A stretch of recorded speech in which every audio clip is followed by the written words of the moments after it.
Olá a todos, sejam muito bem-vindos ao nosso curso de Microbiologia Básica, primeiro módulo de Bacteriologia. Meu nome é Jaqueline, sou biomédica habilitada em Biologia Molecular, sou professora universitária, leciono há 6 anos a disciplina de Microbiologia e também sou mestre e doutora em Ciências pela Unicamp. A nossa primeira aula de hoje será sobre os princípios da microbiologia. E eu acho interessante a gente começar, antes de mais nada, entender como surgiram as bactérias, né, ou os organismos procariontes, né. Tudo começou, na verdade, a Terra ela tem 4,5 bilhões de anos, e tudo começou no éon Adeano. Na verdade, os geólogos dividem cronologicamente, né, o tempo da Terra em éons, eras, épocas, idades, etc. Né? Então, éon é algo um pouco maior. Então, o primeiro éon foi o éon Adeano.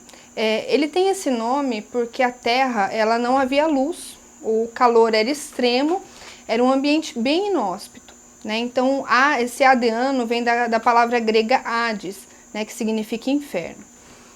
Bom, o éon seguinte foi o éon Arqueano, que durou entre 3,85 bilhões até 2,5 bilhões de anos.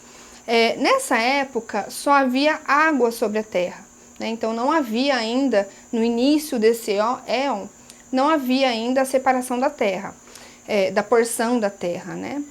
A atmosfera nessa época era rica em gás carbônico, em CO2.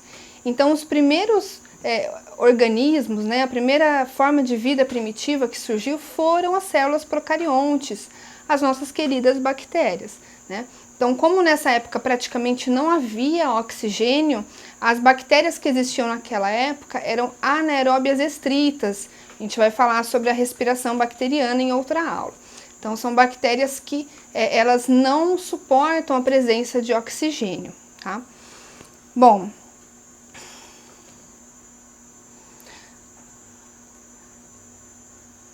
o éon seguinte foi o éon proterozoico. Ele durou aí entre 2,5 bilhões até 542 milhões de anos. Né? Então, nessa época, o oxigênio começou a aumentar. Então, a temperatura da Terra resfriou, começaram-se as divisões das porções de terra, né? Naquela época era um continente só, né? Depois que veio a divisão dos continentes. Então, como a quantidade de oxigênio aumentou na Terra, eliminaram-se os micro-organismos anaeróbios que existiram inicialmente. E aí, dando lugar, então, ao surgimento das bactérias aeróbias, que são aquelas que precisam de oxigênio para sobreviver, né? A grosso modo falando. Nessa época também surgiram os organismos eucariontes, então surgiram os primeiros animais, que foram os marinhos. Nessa época também, só uma curiosidade, tem uma rocha chamada estromatólito, que vocês podem ver a imagem aqui acima, né? É uma rocha fossilizada, que é encontrada no fundo dos oceanos. Essa imagem ela é da Austrália, né, desse estromatólito encontrado lá, e ele é desde essa época do éon proterozoico, então tem milhares de anos. Né? E essas rochas elas foram formadas a partir do metabolismo, né, das cianobactérias que viviam nos oceanos naquela época. Bom, e por fim, nós temos o éon fanerozoico. É o éon atual que nós nos encontramos, né? Ele durou de 542 milhões de anos atrás, até a época atual, e foi nessa época, inclusive, que surgiram os dinossauros. Bom, nós não vamos falar deles, né? Mas, pensando então nas bactérias, né? Quando que as bactérias elas foram vistas pela primeira vez? Né? É claro que só foi possível que o homem descobrisse que a bactéria existia quando existiu tecnologia suficiente para isso.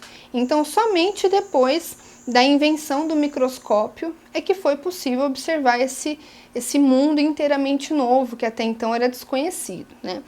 Quem fez essa primeira observação foi o Anton, né, von Leeuwenhoek. Ele foi um naturalista e comerciante holandês. Ele era bem fissurado pelo microscópio em si.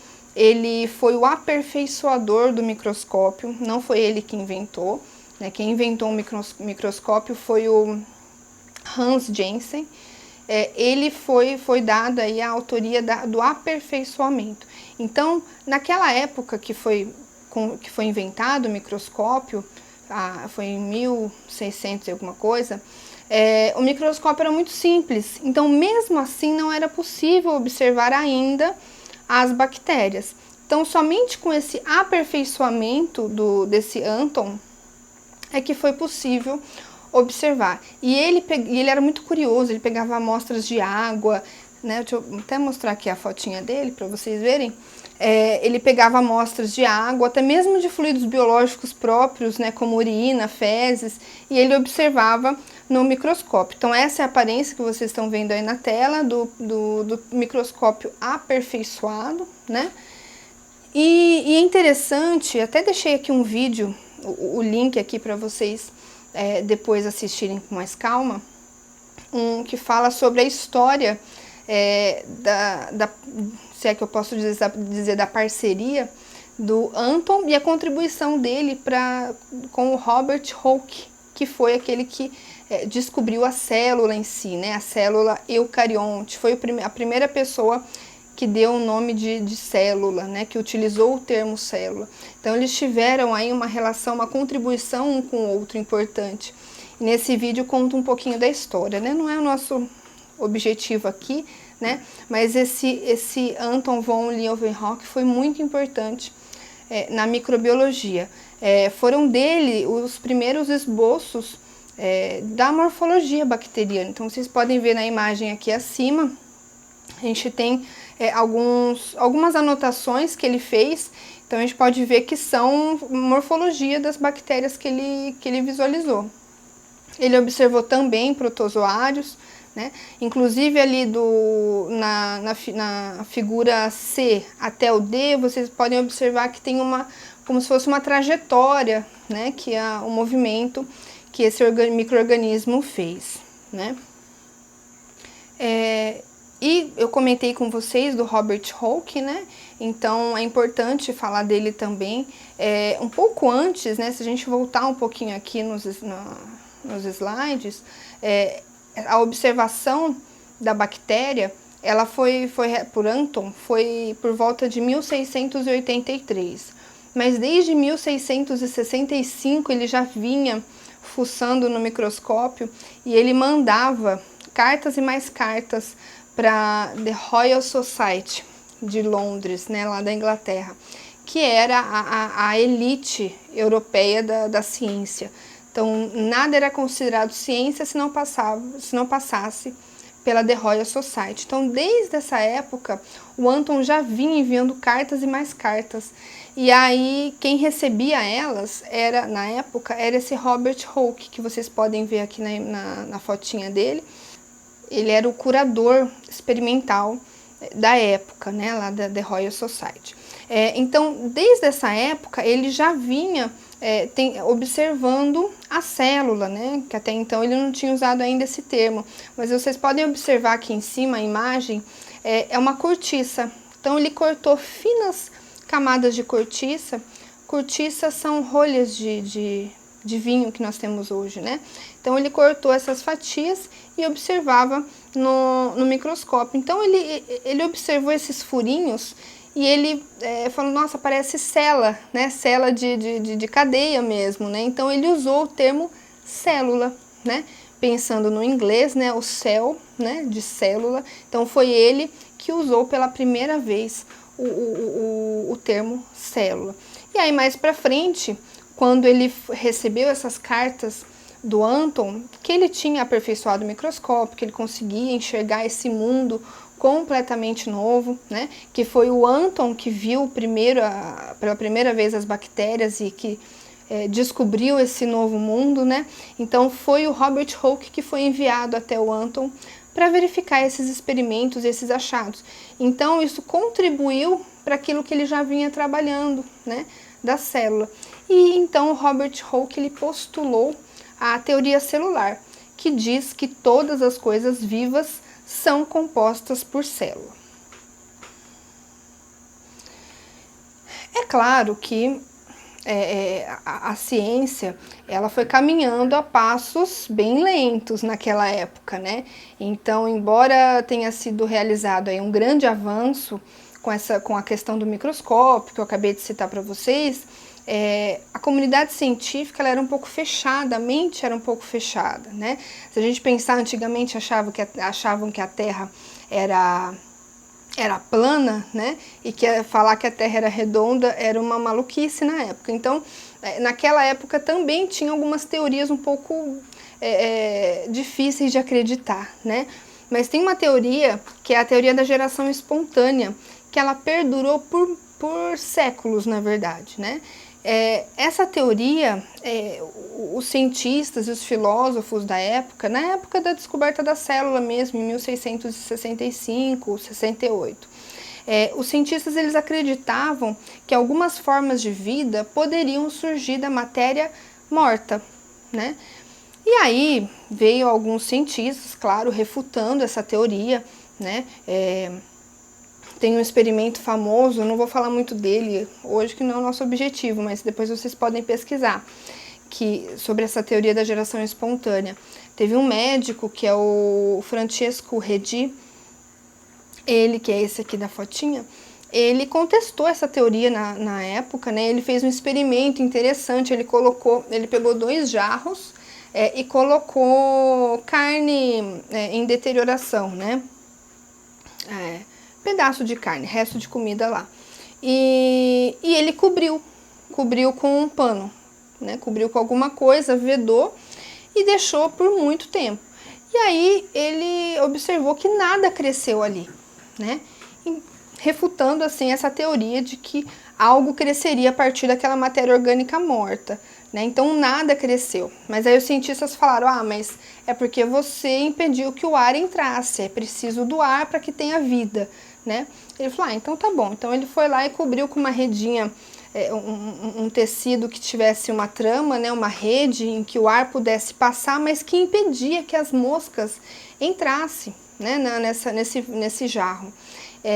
E mesmo assim, com o ar entrando, não houve crescimento de nada, né? Porque o que era esperado é que as larvas brotassem dali do nada, né? Surgissem do nada, dessa geração espontânea. Mas não, a gente sabe que era uma mosca que tinha pousado ali na carne e depois surgiram as larvas, né? Mas mesmo assim não foi o suficiente para a comunidade científica da época. Eles acreditaram nessa geração espontânea por muitos e muitos anos, né? Centenas de anos, inclusive. Foi até 1800 e bolinha isso. Isso mudou, na verdade, começou a mudar com um cientista que eu particularmente admiro muito, que é o Louis Pasteur, né? Ele era um químico francês, ele viveu na época de 1860, 1850, e ele fez um experimento que postulou a teoria da biogênese. Nesse experimento, ele demonstrou que os micro-organismos, eles estão presentes no ar, né? E eles podem contaminar soluções e caldos, por exemplo, porém, o ar por si só ele não é capaz de gerar esses micro-organismos, né? Ele não origina os micróbios. Então, ele fez esse experimento. Vocês podem ver aqui na imagem, ele colocou um caldo nutriente, um meio de cultura, né? E aí ele nesse frasco de vidro, ele fez um gargalo de vidro também, que parecia um pescoço de cisne. Então o que acontecia? O ar ele entrava nesse gargalo, porém, por conta dessa curvatura, os micróbios, né, as bactérias não conseguiam passar e chegar até o caldo. Então o caldo, mesmo com a presença do ar, permanecia estéril, né? E aí, isso ele deixou muito tempo para realmente mostrar que mesmo o caldo em contato com o ar, a bactéria não crescia, né? Depois a gente vai ter uma aula sobre meio de cultura e a gente vai falar sobre isso, mas os caldos, quando há crescimento microbiano, ele fica turvo, né? Bem turvo, então muda bem a aparência do caldo. Então o caldo permanecia inalterado, indicando a ausência do crescimento microbiano. Então, para finalizar, ele foi lá e cortou esse gargalo e deixou exposto o caldo ao ambiente. Aí sim, contaminou e esse caldo cresceu, teve o crescimento de micro-organismos, né? Então, quando a gente olha aqui a linha do tempo, né, a linha cronológica da microbiologia, o Louis Pasteur teve grande contribuição. Foi ele que refutou, então, a teoria da geração espontânea somente em 1861. Né? Então ele demonstrou que a vida não é gerada espontaneamente a partir da matéria não viva. Então essa teoria da geração espontânea foi refutada. O Louis Pasteur também teve uma grande importância na microbiologia em relação às técnicas de asepsia. Né? Foi ele que propôs as primeiras medidas de controle de micro-organismos. Então foi ele que propôs, por exemplo, a técnica que nós utilizamos até hoje, que é a técnica de pasteurização, né? Bom, e por aí foi. Naquela época a gente teve a teoria do germe, né? Eles não sabiam que eram as bactérias, né? Os chamados germes, que causavam grande parte das doenças, né? Das doenças existentes, que hoje a gente considera como doenças infecciosas. Então eles não tinham o hábito de lavar as mãos. Os médicos faziam as suas cirurgias sem lavar as mãos. Então teve que ter lá uma pessoa, né, um indivíduo que teve uma luz, né, um médico, foi o primeiro cirurgião, tá ali na linha do tempo, ó, 1867, o médico Lister. Ele foi o primeiro médico a realizar uma cirurgia com técnicas simples de asepsia das mãos, demonstrando que isso minimizava grandemente as chances de qualquer complicação pós-cirúrgica decorrente da infecção, né, daquele ambiente. Então, foi postulada essa teoria do germe, da doença. Então, somente aí no final do século XIX é que eles começaram a ter essa noção do que era esse mundo microscópico, que até então não se sabia muita coisa, né? Bom, mas o que é uma bactéria? Nós temos dois tipos de célula. Nós temos as células eucariontes e temos as células procariontes. Então, são os dois tipos de células que existem. A eucarionte, a gente vai ver mais adiante a divisão dos reinos, então vão fazer parte dos animais, isso inclui os seres humanos, os fungos, as células vegetais, todas são células eucariontes. Quando a gente fala de célula procarionte, se trata das bactérias. Tá? Então, a característica de uma célula procarionte, uma diferença principal e crucial dela com a eucarionte, é a ausência do envoltório nuclear. Ou seja, uma célula procarionte, que a gente pode ver aqui, vocês podem ver aqui na imagem de cima, ela não tem um núcleo organizado como aquela ali eucarionte tem. Né? Então, vocês veem que tem é claro que tem toda uma complexidade a eucarionte, né? A célula da bactéria bacteriana, ela é bem mais simples, mas notem que a principal diferença aqui é a ausência do envoltório nuclear, tá? O material genético ele fica totalmente disperso no citoplasma da bactéria. Ela não tem tantas organelas como as células eucariontes, ela tem apenas uma, que é o ribossomo, né? E a parede celular. Então a gente vai ver na aula que vem um pouco dessa estrutura ponto a ponto, né? Mas agora só para vocês conhecerem, terem uma noção o que é uma célula procarionte. Então as células procariontes, elas são organismos unicelulares, que foram aqueles que eu falei no início da aula, foram os primeiros seres que existiram, foi a primeira espécie de vida primitiva, foram os procariontes. Os procariontes, por sua vez, eles são divididos em dois grandes domínios. Então, nós temos o domínio das arqueobactérias. Arqueo, esse prefixo quer dizer antigo, então são bactérias primitivas, são bactérias que não têm importância médica.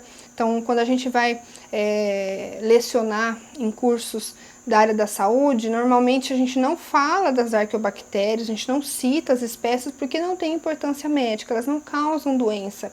Tem a importância ecológica, obviamente, mas elas não causam nenhuma doença para o homem. Elas são bactérias que vivem em ambientes inóspitos, então elas vão habitar em vulcões, em pântanos, ambientes muito quentes ou muito gelados, ou fundo dos oceanos, ou fontes muito ácidas. Já um outro domínio, que é esse que tem importância clínica, são as eubactérias. Esse prefixo eu quer dizer verdadeiro, né? Então essas bactérias, elas estão amplamente distribuídas no ambiente. Então elas estão presentes no solo, estão presentes na água, nos rios, no ar, né? São dispersas no ar e habitam os seres vivos também. Nós somos grandes fontes, né? Somos grandes reservatórios dessas eubactérias, né? Então são elas que é o foco de estudo da área médica, porque elas causam doença para os homens. E essas bactérias, né, esses domínios, eles fazem parte do reino Monera.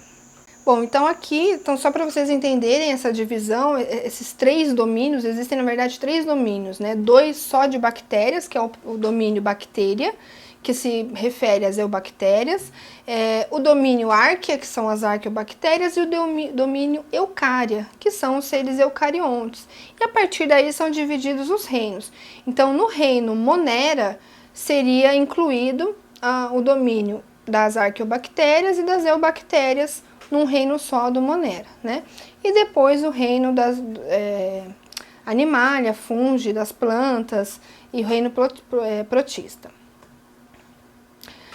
Bom, então para a gente introduzir mesmo, falar um pouco mais das características das bactérias, a gente vai falar agora da morfologia. Então essas bactérias, elas mudam, cada espécie tem uma morfologia diferente. A gente vai falar um pouco da parede celular na próxima aula, então elas têm formas diferentes. Então aqui eu só vou pontuar quais são os tipos de morfologia bacteriana que tem. Então elas podem vir em formatos de cocos, bacilos ou espirais. Os cocos, os cocos são esféricos, né? Eles podem ficar agrupados em duplas, aos pares, né? Que nós chamamos de diplococos. Então isso quer dizer que os diplococos, eles ficam agrupados aos pares mesmo após a divisão celular. O que isso significa? Então imagine vocês um coco. Quando ele se divide, ele está aqui um diplococo, certo? Se nós temos um Streptococcus, por exemplo, que é um coco em cadeia, ele vai se dividindo. Se eu observo no microscópio, na hora que ele está se dividindo, ele está lá, um coco, 2 cocos, eu tenho a impressão que é um diplococo, mas na verdade é um streptococo em divisão. Mas é importante a gente observar quando vai fazer a coloração de Gram, qual é a predominância na lâmina, porque às vezes é um streptococo, né, que é um coccus em cadeia, mas ele se apresenta como se fosse um diplococo, porque ele ainda está em divisão. Então, por isso que quando eu falo que a bactéria é um diplococo, quer dizer que ela permanece ligada ao par, mesmo após a divisão, certo? Então, vejam aqui no esqueminha de cima. Então, o plano de divisão é um só, né, linear. Então, de um coco, ele se divide aí em 2, formando um diplococo. O streptococo é aqueles que eles vão se dividir, só que eles permanecem em cadeia, lembrando um colar de pérolas, né? Eu sempre falo, pessoal, para os alunos, que é muito importante lembrar que o coco em cadeia é um streptococo, tá? E a gente vai ver aqui o coco depois em formato de cacho de uva, é um estafilococo. Então, isso são dicas de ouro da microbiologia que vocês não podem deixar de saber. A tétrade, a sarcina, que eu vou falar agora, é muito difícil a gente encontrar bactérias desse tipo, tá? Dessa morfologia. Os mais abundantes são os Streptococcus e os Staphylococcus. Então, é importantíssimo vocês saberem a diferença entre eles, tá? Eu já vou falar do Staphylococcus. Então, a tétrade é um outro arranjo, né, dos cocos. São aqueles que vão se dividir em dois planos, então eles se dividem tanto linear como também né, horizontal como na vertical. E eles vão permanecer em grupos de 4. Observem aqui a imagem, a gente tem esse plano de divisão em múltiplas direções, formando as tétrades. Aí nós temos aqueles que se dividem em múltiplas direções, ou seja, para todos os lados, né? Então a gente tem os Staphylococcus, que eles formam esses agrupados em múltiplas direções, né, em múltiplos planos de divisão, e ele lembra um pouco um cacho de uva, né? Então esses são os Staphylococcus. E por fim, dentro dos cocos nós temos as sarcinas, que são aqueles que permanecem em grupos de 8. Né? Então se dividem para múltiplos planos, mas permanecem em grupos de 8. Então aqui, resumindo, então os tipos de agrupamento dos cocos que nós temos é os cocos isolados, né? Primeiramente, observe aqui na imagem, primeiramente os cocos isolados, os diplococos, que são cocos aos pares, aqueles que se agrupam em cachos de uva, que são os Staphylococcus, aqueles que se agrupam em colar de pérolas em cadeia, que são os Streptococcus, o que se agrupam em grupos de 8, sarcina, e por fim os que se agrupam em 4, as tétrades. Então aqui a gente tem umas colorações de Gram, notem que tem cores diferentes, a gente vai falar disso depois, mas aqui no canto, no seu canto superior esquerdo da tela a gente tem os Streptococcus, então notem as cadeias. Aqui no canto superior direito a gente tem os Diplococos, né? Nesse caso aí são Gram negativos, então a gente pode ver que eles, ora, parece que eles estão todos juntos como se fossem Staphylococcus, não parece? Mas por quê? É um agrupamento de Diplococos, tudo um em cima do outro, né? Então por isso que a gente tem que observar a predominância da lâmina, né? Porque às vezes está um amontoado de células e a gente não consegue ver a morfologia. Por isso que é importante na coloração de Gram a gente espalhar bem o material na lâmina, deixar uma fina camada, porque se tiver sobreposição de célula fica difícil a diferenciação morfológica. E aqui no canto inferior esquerdo da tela a gente tem os Staphylococcus.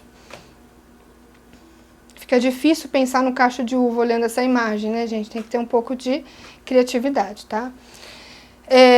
Aí eu consegui aqui uma imagem de um tipo de sarcina, inclusive a bactéria chama Sarcina ventriculi, que infecta o trato gastrointestinal.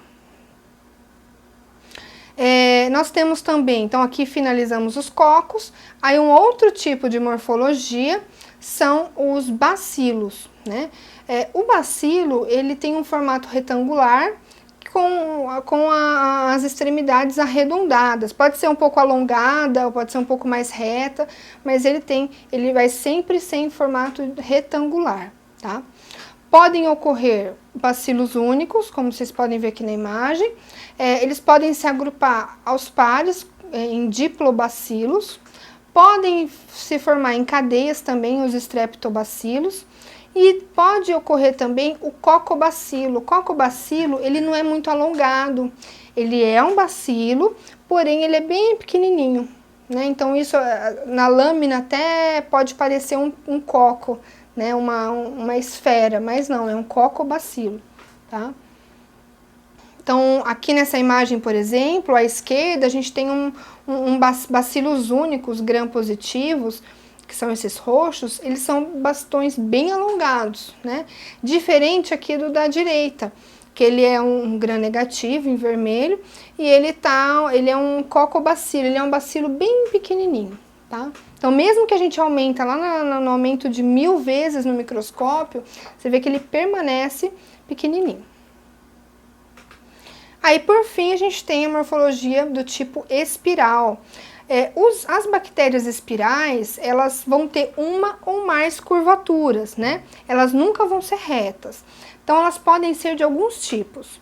Então, nós temos os vibriões, né? Eles são bactérias que têm uma curvatura e parece até um feijãozinho, né? A gente tem aqui um esqueminha na imagem e aqui a imagem microscópica.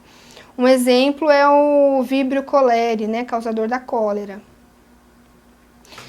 Eles podem vir em forma de espirilos. O espirilo, ele tem uma forma helicoidal, porém ele é rígido, parece até um saca-rolha. Quando eu falo rígido, é porque a gente tem que pensar que ele vai estar num meio aquoso. Então ele não é fluido, ele é durinho, né? Então se eu mexo lá aquele líquido, ele permanece durinho, bem rígido, né? Com essa morfologia de saca-rolha, tá? Que é o caso das bactérias do gênero Spirillum, que está aqui no canto inferior esquerdo. E temos as espiroquetas. A espiroqueta, ela também tem forma helicoidal, mas ela já é mais maleável, ela é flexível. Um exemplo aqui a gente tem na imagem é o Treponema pálido, causador da sífilis, né? Aqui outros exemplos de espirilo, uma bactéria também que é conhecida, né, que está famosa ultimamente, a Helicobacter pylori, que infecta o trato gastrointestinal, né, o estômago mais especificamente. E aqui um esqueminha, né, resumindo, do vibrião, espirilo e da espiroqueta, que são tipos de bactérias em forma de espirais. Bom, gostaram? Então por hoje é só. Eu convido vocês a se inscreverem no nosso curso de microbiologia básico.